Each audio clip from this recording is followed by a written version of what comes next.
विधिमंडळाच्या अधिवेशनाच्या तिसऱ्या दिवशी सत्ताधारी अबू आझमीन विरोधात आक्रमक होण्याची शक्यता, तर विरोधक कृषी मंत्री माणिकराव कोकाटेंच्या राजीनाम्याची मागणी करण्याची शक्यता. धनंजय मुंडेंना माध्यमांशी बोलण्यावर बंदी, देवगिरी बंगल्यावरील राष्ट्रवादी काँग्रेसची बैठक संपवून निघताना धनंजय मुंडेंचा पत्रकारांना नमस्कार करत तोंडाला कुलूप लावल्याचा इशारा. चॅम्पियन्स ट्रॉफीत ऑस्ट्रेलियाला धूळ चारत भारत आता अंतिम फेरीत पोहोचलाय. 4 विकेट्सनं भारताचा दणदणीत विजय. उल्हासनगरमध्ये प्रीपेड मीटरचा विरोध, ठाकरेंच्या शिवसेनेकडून महावितरणला निवेदन, तर शहरात हे मीटर बसवून देणार नाही असा पवित्रा देखील घेण्यात आलाय. मीरा भाईंदरमध्ये मंत्री प्रताप सरनाईकांचा पाहणी दौरा, न्यायालय आणि उड्डाणपुलाच्या उद्घाटनापूर्वी पाहणी केली आहे.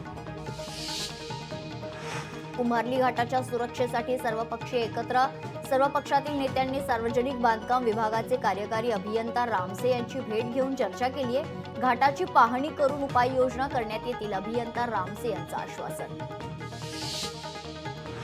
बीडच्या वडवणी तालुक्यातील चिंचोटी येथे वाल्मिक कराड यांच्या फोटोला जोडे मारो आंदोलन, तर त्यांचा पुतळा जाळून आंदोलन करण्यात आलंय. कोल्हापुरात शिवसेनेकडून वाल्मिक कराडच्या पोस्टरला जोडे मारो आंदोलन, यावेळी वाल्मिक कराडच्या निषेधार्थ जोरदार घोषणाबाजी करत आरोपींना तात्काळ फाशी द्यावी अशी मागणी करण्यात आली. हिंगोलीच्या आखाडा बाळापूर येथे धनंजय मुंडे यांच्या फोटोला जोडे मारो आंदोलन, तर मराठा समाजाच्या वतीने करण्यात आलं आंदोलन, यावेळी आरोपींना फाशीची शिक्षा देण्याची मागणी. परभणीत 45 वर्षापासून राहणाऱ्या नागरिकांना मनपाकडून जागा रिकामी करण्याची नोटीस, तर नागरिकांनी मनपा उपायुक्तांची भेट घेत नोटीस रद्द करण्याची मागणी केली आहे. सर्वोच्च न्यायालयात दाद मागण्याचा नागरिकांचा इशारा. सिल्लोड तालुक्यातील शिवनामध्ये नळाला दूषित पाणी येते, यामुळे नागरिकांचं आरोग्य धोक्यात आलंय. याकडे प्रशासकीय यंत्रणेचं दुर्लक्ष होत असल्याने संताप व्यक्त. पिंपरी निगडीत मेट्रोचे काम सुरू असलेल्या ठिकाणी पाण्याची जलवाहिनी फुटून लाखो लिटर पाणी वाया गेले. विस्कळीत पाणी पुरवठ्यास जबाबदार असणाऱ्यांवर पालिका आयुक्तांनी कारवाई करावी अशी मागणी करण्यात आलेली आहे. कळंबस्ते येथील रेल्वे फाटक वरील यंत्रणेत बिघाड, तर ट्रेन थांबल्यामुळे मोठा अनर्थ टळलाय. यंत्रणेत बिघाड होण्याची महिनाभरात दुसरी घटना आहे. मावळच्या पवना धरणात 55% पाणीसाठा, सध्या उष्णतेच्या झळा बसू लागल्याने पाणी पातळीत घट झाली आहे. वेळेत पाऊस पडला नाही तर नागरिकांना पाणी टंचाई निर्माण होण्याची शक्यता. भिवंडी तालुक्यातील कोलिवली गावच्या हद्दीत डोंगराला भीषण आग, आगीचं कारण अद्यापही अस्पष्ट. मात्र या आगीत मोठ्या प्रमाणात वनस्पती आणि झाडे जळून खाक झालेत. कुडाळ तालुक्यातील वेताळ बांबर्डे ग्रामपंचायत मधील तलाठी कार्यालयाला आग, यामध्ये जुने दस्तावेज जळून खाक झालेत. सुदैवानं तलाठी कार्यालयातील कम्प्युटर तसेच अन्य दस्तावेज सुस्थितीमध्ये आहेत. पुण्यावरून मुंबईच्या दिशेने केबल वाहून नेणाऱ्या ट्रकला अचानक आग लागली आहे. आगीत ट्रक जळून खाक, तर मुंबई पुणे यशवंतराव चव्हाण द्रुतगती महामार्गावर खंडाळा बोरघाटातील ही घटना आहे.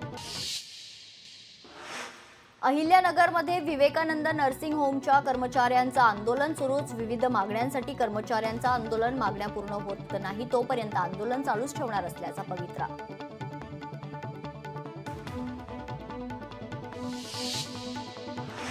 यवतमाळमधील मोरगाव येथे दारू दुकानं बंद करण्याच्या मागणीसाठी आंदोलन. 8 दिवसांनंतरही आंदोलन सुरूच. धार्मिक स्थळाजवळ दुकान असल्याने स्थानिक नागरिक संतप्त. अमरावती जिल्ह्यात मुद्रांकमध्ये आजपासून कार्यालयांची वेळ 2 तासांनी वाढवण्यात आली आहे. गर्दी टाळण्यावर हा उपाय, तर 1 एप्रिलपासून रेडिरीकरणाच्या दरात आता 10% वाढ होणार आहे. परभणी जिल्हा ग्राहक संरक्षण परिषदेची बैठक पार पडली आहे. ग्राहकांच्या तक्रारींची गांभीर्याने दखल घेऊन सोडवण्याचे अतिरिक्त जिल्हाधिकाऱ्यांचे निर्देश. हिंगोलीच्या सिंदगी नागा परिसरात बाळूमामा यांच्या पालखीचं मोठ्या उत्साहात स्वागत करण्यात आले. पालखी मेंढ्यांसह शिंदगी नागा परिसरात दाखल झाली आहे. केंद्र सरकारने कांद्यावर लावलेल्या 20% निर्यात शुल्काचा मोठा फटका. यावर्षी कांदा निर्यातीत तब्बल 696 कोटींची घट झाली आहे. वाढत्या उन्हामुळे नाशिक जिल्ह्यातील जिल्हा परिषदेच्या शाळांची वेळ बदलली. दुपार 17च्या शाळा आता सकाळी 7:30 ते 11:45 वाजेपर्यंत भरतील. आजपासून निर्णयाच्या अंमलबजावणीला सुरुवात होईल. धुळ्यात औदुंबर कॉलनीमध्ये नागरिकांनी चोरट्यांना रंगेहात पकडले. या प्रकरणी दोंडाईच्या पोलीस स्टेशनमध्ये गुन्हा दाखल करण्यात आला. पोलिसांनी दोंडाईच्या शहरामध्ये चोराची धिंड काढली आहे.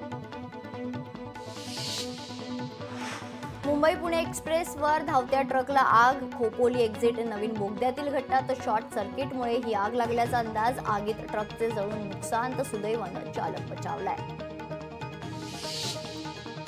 अकोल्यात 4 चाकी गाडीने अचानक पेट घेतला. आगीत ही 4 चाकी गाडी संपूर्ण जळून खाक झाली. कोणतीही जीवितहानी मात्र यात झालेली नाहीये.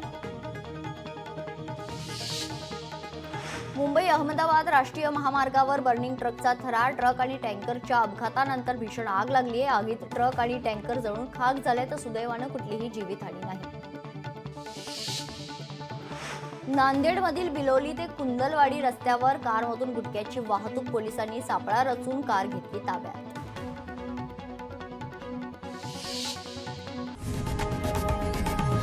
लोकशाही मराठी ऐका, पहा, जागरूक रहा.